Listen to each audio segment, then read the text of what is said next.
देख रहे हैं जो आपसे हो रही है, कर रहे हैं। मंदिर में चढ़ाते क्यों हैं, ये हमारी समझ में किस प्रकार बैठा हुआ है कि हम अगर परमात्मा के लिए कुछ करते हैं तो परमात्मा हमारे लिए कुछ कर रहा है। ये हमारी एक बुद्धि में बिठा दिया गया, लेकिन ऐसा है नहीं। परमात्मा जो है ये मालिक है संपूर्ण ब्रह्मांड का, तो इसके पास किसी चीज की कमी नहीं है। और ये ऐसा भी नहीं है कि तुम मुझे दोगे 10 तो मैं तुम्हें दूंगा 10 लाख। अगर ऐसा कोई है तो उसको तो या तो रिश्वतखोर कहेंगे या फिर भ्रष्टाचारी कर्मचारी की तरह। तो मैं चाहता हूं कि इस बात को समाज, दुनिया, लोग सभी समझे। सबको समझना है जो भी मंदिर जाने वाले हैं। बाकी तो कोई चढ़ाता नहीं, क्रिश्चियन चढ़ाते नहीं, और मुसलमान भी चढ़ाते नहीं। सिख अगर गुरुद्वारे में चढ़ाते हैं तो उनकी अपनी कमेटियां हैं, उनको सरकार नीति दी, वो ले करके और वो या तो अपने गुरुद्वारे पे सोना चढ़ा रहे हैं या लोगों के लिए भोजन की व्यवस्था कर रहे हैं। लंगर की व्यवस्था उनकी बहुत अच्छा चलती है और आजकल तो वो आवास की भी व्यवस्था करने लगे। पर हम जो चढ़ाते हैं वो यही समझ के चढ़ाते हैं कि परमात्मा चढ़ाने से ही खुश होगा। तो वो चढ़ावा मैं कहता हूँ कि बंद कर दो चढ़ाना परमात्मा के। परमात्मा मालिक को मालिक रहने दो, मालिक को मालिक समझो। और मालिक को कुछ नहीं चाहिए ये हम जानते हैं, तो मालिक को कुछ देने की कोशिश भी मत करो। और मालिक को अगर देना ही है तो खुद समर्पित हो जाओ। तेरा तुझको अर्पण, मैं भी हो गया तेरा। तेरा तुझको अर्पण, क्या लागे है मेरा नहीं। तेरा तुझको अर्पण, मैं भी हो गया तेरा। खुद समर्पित हो। अब लोगों का सवाल होता है कि फिर वहां जो मंदिर है वहाँ जो कर्मचारी है या जो पुजारी है या जो यहाँ का केयर टेकर है, वो फिर आमदनी के बिना तो रुकेगा ही नहीं। वहाँ फिर वहाँ साफ सफाई कौन रखेगा, वहाँ ध्यान कौन रखेगा। तो मेरा कहना है कि भाई मंदिर पहली सीढ़ी है, जरूरत है आपको। क्योंकि आप अपने नौ निहालों को जो 5 साल से नीचे के हैं उसको मंदिर लेके जाओगे तभी उसके जहन में जो है ये कॉन्सेप्ट आएगा। नहीं तो आएगा ही नहीं, वो सीखेगा ही नहीं कॉन्सेप्ट को। और 5 साल का बच्चा जो कॉन्सेप्ट एक्सेप्ट कर लेता है उसको फिर आगे वो बढ़ाता है, उसके बारे में विश्लेषित रूप से वो समझना चाहता है। और नहीं करता है, वो कॉन्सेप्ट नहीं मिलता है 5 साल के बच्चे तक, तो फिर वो बाद में धीरे धीरे, आज हम देख रहे हैं नास्तिकता के लोग बढ़ रहे हैं, नहीं मान रहे हैं। नहीं मानने के कारण कुछ नहीं है, मानने के कारण बहुत कुछ है, लेकिन वो नहीं मान। तो उनके लिए जरूरत है, तो जो केयर टेकर है उसके हाथ में सीधे दे, जो पुजारी है उसके हाथ पे सीधा दे। आपको देना है और आपको पता है। आप पुजारी को, मैं कहता हूँ, बहुत दे। इतना समुन्नत कर दो पुजारी को कि पुजारी का लड़का और कुछ बनने को सोचे ही नहीं, वो पुजारी बनने को ही सोचे। आज हालात ये है कि पुजारी भी अपने लड़के को सोचता है कि इंजीनियर बन जाए, डॉक्टर बन जाए और कुछ बन जाए। पुजारी अपने बच्चे को भी पुजारी नहीं बनाना चाहता। आप कितना भी दे रहे हो मंदिरों, हो क्या रहा है। जहां ज्यादा धन आ रहा है जिस मंदिर में, उस पर गवर्नमेंट कब्जा कर रही है। क्योंकि हमारी कोई समिति है ही नहीं, हमारी कोई गवर्निंग बॉडी खुद की नहीं है सनातन में। तो गवर्नमेंट कब्जा कर रही है और कब्जा करके उस धन को आतताइयों को दे रही। मौलवियों को तनख्वाह, मदरसों में कुछ। तो धर्मार्थ विभाग जो है या देवस्थान विभाग जो है वो उधर ही दे रहा है, हमें तो कुछ देता नहीं है। हमारे से लेता है, उनको देता है धर्म के नाम पे। वो शुरू से चलता है। जो सरकार थी उन सरकारों ने उन्हीं की तरफ पक्ष रखा, हमें तो विपक्ष में रखा। उन्हीं के लिए उन्होंने जो है काम किया। आज अगर कोई सरकार हमारे लिए करना भी चाहती है तो कितना चाहती है वो उन लोगों के मंशा के ऊपर है। पर हम भी इतने होते हुए बटे हुए, हम पूरे के पूरे एक तरफ नहीं है।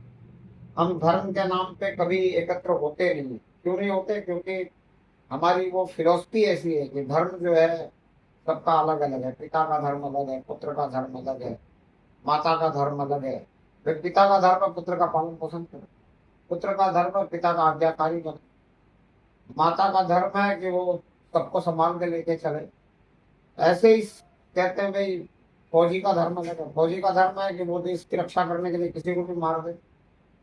कोई भी अगर देश के साथ गद्दारी कर रहा है या कोई, उसका धर्म है वो मारना। लेकिन आम आदमी का धर्म ही नहीं मारना। तो हमारे धर्म की विवेचना बहुत ऊंची है। हमारा धर्म है खाओ और खिलाओ, हमारा धर्म है जियो और जिलाओ। और एक दूसरा धर्म भी है जो कहता है जियो और जीने दो, उससे हम बेहतर है। पर आज के समय में वो बेहतर दिखता है। क्यों? क्योंकि वो उनके जो संत हैं, उनके जो पुजारी हैं, वो नियम का अनुपालन करते हैं। और हमारे जो संत हैं और जो पुजारी हैं, वो नियम के अनुपालन में कहीं ना कहीं कच्चे रह गए। धन की जो ये चल रही है संपूर्ण संसार में, वो भी धन पे ही चल रही है। वो भी धन को ही महत्ता दे रही है। वो भी कोई सच्ची बात बता के राजी नहीं।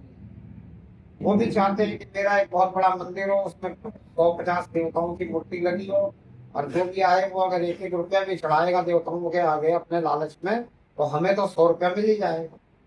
वो भी चाहते हैं कि बड़े बड़े मठ मंदिर बने हो, बहुत सारी मूर्तियां उसमें लगी हो, और उसमें सहयोग भी हम ही कर देते हैं, क्योंकि हम जो है बात को समझ नहीं पा रहे कि हमारा वेद क्या कह रहा। हमारा वेद कह रहा परमात्मा एक है,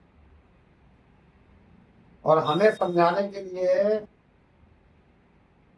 यही संत हमें ये बताते हैं कि देवता भी मनुष्य योनि पाने के लिए तरसते। बताते हैं ना, यही संत हमें संतों ने हमें बताया कि देवता भी मनुष्य योनि पाने के लिए तरसते। पर हम समझने को तैयार नहीं।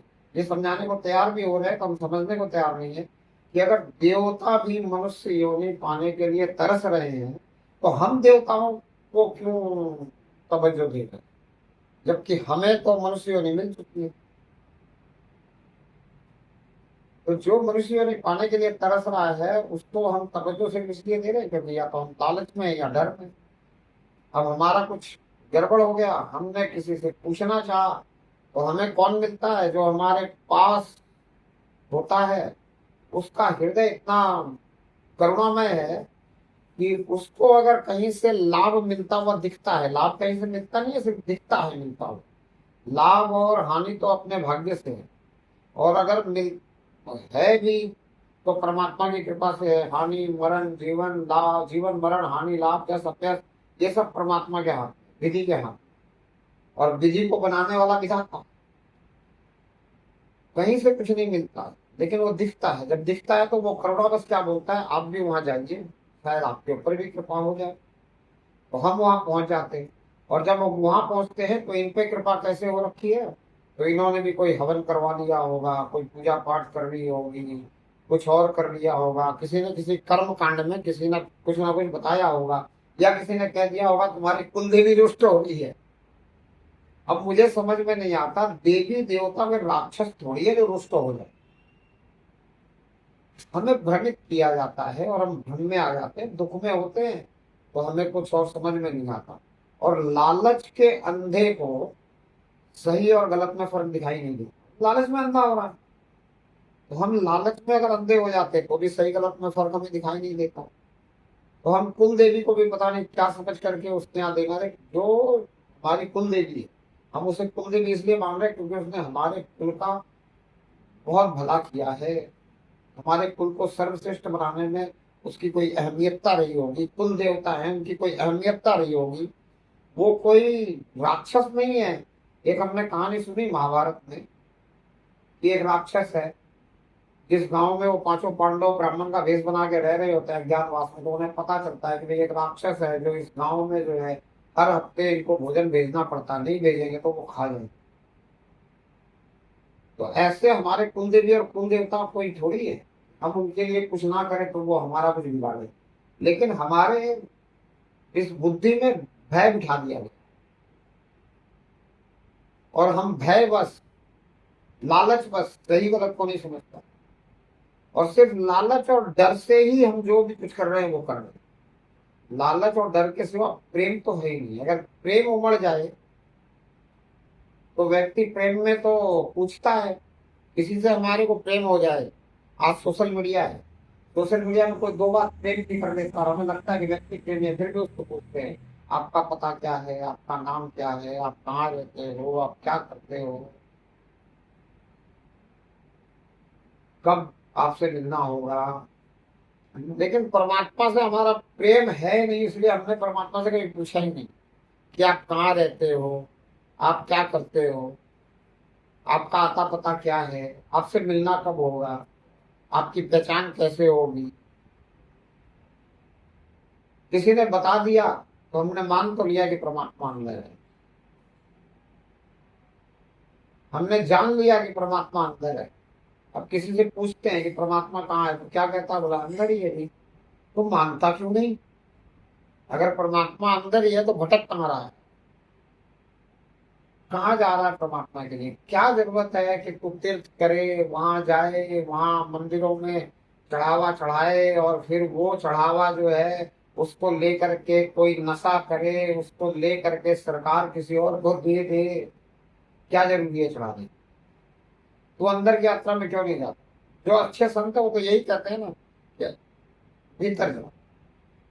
जो भीतर गया वो भीतर गया, अंदर की यात्रा में परमात्मा से जुड़ना है तो अंदर प्रार्थना करो। लेकिन हम समझ नहीं पा रहे हैं, इसलिए हम बार बार,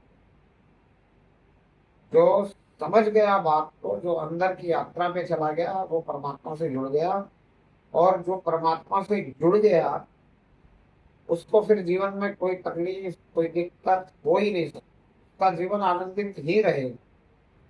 वो हमें दुखी दिखेगा तो भी सुखी रहेगा। एक दिगंबर संत है, वो किसी पेड़ के नीचे बैठा हुआ है। हमें ठंड के दिन में ठंड लग रही हो तो हमें ऐसा लगता हो कि भाई देखो कितनी दिक्कत है, कितनी शरीर को दुख झेल रहा है, लेकिन वो दुख भी उसे आनंद दे रहा है, उस वो अपनी मस्ती में है। वो कह रहा है कि बस ये दुख जो है ये मुझे परमात्मा को याद करने में मदद कर रहा है, अगर ये मुझे ना हो, मुझे ठंड ना लगे तो मैं क्या पता परमात्मा को याद भी ना करूं, मैं भूल जाऊं परमात्मा को, मैं बिसर जाऊं, वो अपनी मस्ती में है। और अगर वो वाकई में अपनी मस्ती में है और आप उसको कपड़े देने चले जाओ, तो एक कथा बताते हैं, बोले एक संत ऐसे ही बैठा था, फिर कोई राजा चला गया कपड़े दे, बोले ले जी आप एक वस्त्र धारण करो। तो वो संत जो है वो उससे पूछता है कि ये जो आप कह रहे हो कि वस्त्र धारण करो, ये वस्त्र तो तेरे पास बहुत सारे हैं, पर तू आनंदित है क्या? मैं आनंदित रहना चाहता हूँ, मुझे कुछ ऐसा मिले जिससे मैं आनंदित हो जाऊं, मैं वस्त्रों से आनंदित नहीं होने वाला। अगर तू वस्त्रों से आनंदित है तो मुझे बता दे कि वस्त्रों से आनंदित है, तो मैं वस्त्र पहन लूं, आनंदित हो जाऊं, तेरा जीवन अगर आनंदित हो। राजा तो आनंदित कैसे रह सकता है? राजा के तो बहुत सारे ये चाल है, आनंद रही कौन सा राजा को। तो वो बात ऐसी है वे, जब तक हम परमात्मा से नहीं जुड़ते तब तक हम दुखी रहेंगे। और अगर ये कोई कहता है ना कि सुख दुख दो पहिए हैं इस जीवन के, तो वो उसी के लिए हैं जो परमात्मा से नहीं जुड़ा। जो परमात्मा से जुड़ा हुआ है उसकी साइकिल, उसका जीवन तो एक ही पहिए पे चलेगा, और वो है आनंद का पहिया। वो तो सर्कस का मजेदार किरदार निभाएगा, वो अपने आप में आनंदित रहेगा, अपने आप में आनंद में रहेगा। बस जुड़ाव होना चाहिए। और ये जुड़ाव अंदर की बात है, किसी को दिखता नहीं कि कौन कितना जुड़ा हुआ। बाकी हम जो ये करते हैं ये सब दिखावा है, ये देखा देखी भी करते हैं। गाँव में क्या होता है, किसी दिन एक दिन भोग मारने की परंपरा होती है, तो लोग देखा देखी भोग मारने चल देते। बोला पड़ोसन गई, मैं भी था,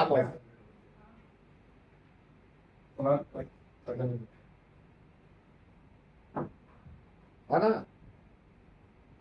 तो इस तरह से कहने का तात्पर्य यह है कि हम जिस तरह से जुड़ने का प्रयास करें, जिस तरह से जुड़ रहे हैं, वो अगर प्रथम सीढ़ी रही हो, द्वितीय सीढ़ी रही हो, तो उसके ऊपर उठना है और उठ करके अपने को, जो हमने जाना है कि परमात्मा अंदर है, और जाना है मतलब अपने अनुभव से भी जान लेते। इतनी उम्र होने के बाद तो अनुभव से भी जाना जाता है, कभी ना कभी ये अनुभव हो ही जाता है कि नहीं ये बात तो सारी अंदर की है, परमात्मा तो अंदर से ही मेरी प्रार्थना सुन रहा है।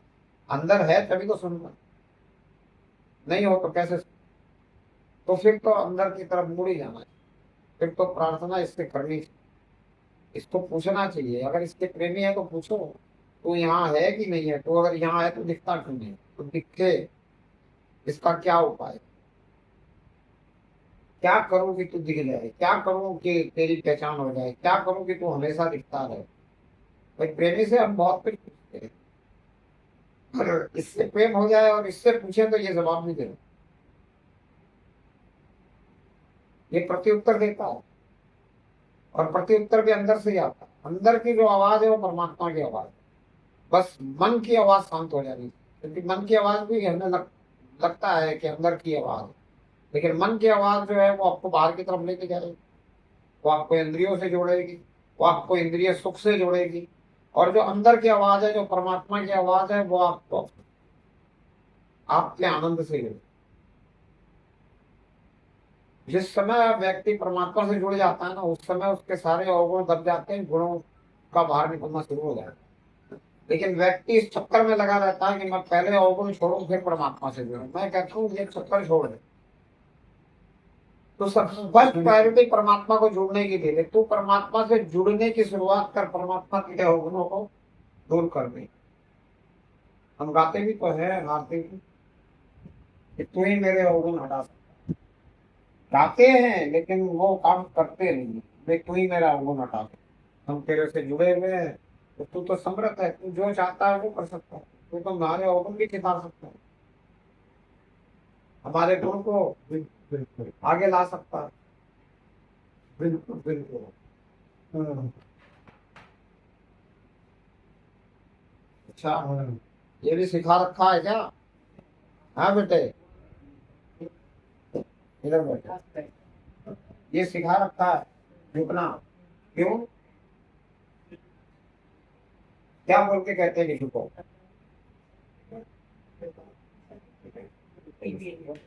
बोलो, क्या सोच के झुके ये बोलो।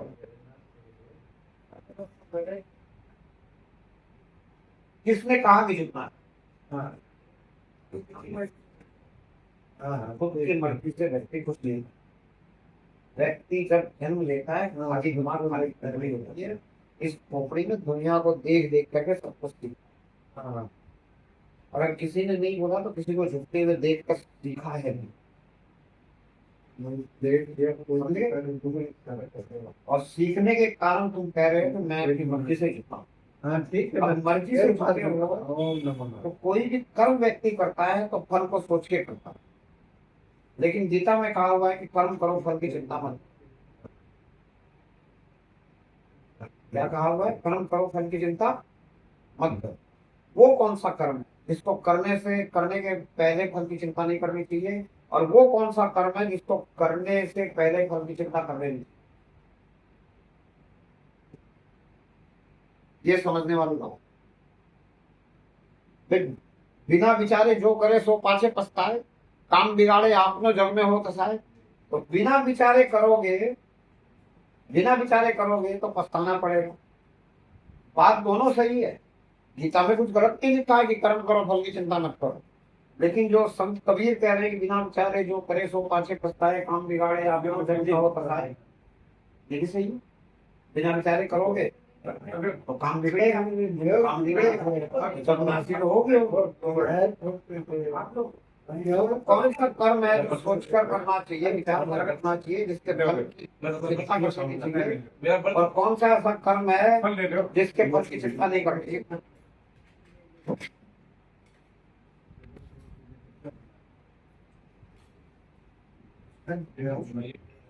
ले मानो,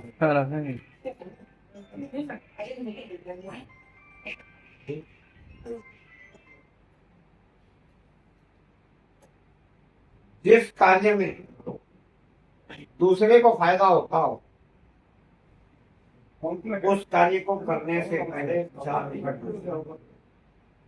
जिस कार्य में दूसरे को फायदा होता हो उस कार्य को करने से पहले विचार करने की जरूरत नहीं है। लेकिन जिस कार्य में अपने को फायदा होता हो उस कार्य में ये विचार करके करना चाहिए कि दूसरे को नुकसान नहीं होगा। क्या समझे?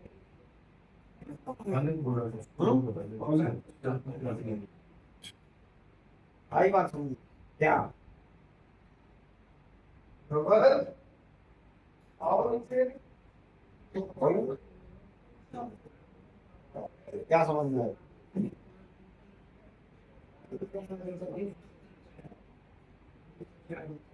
हम्म?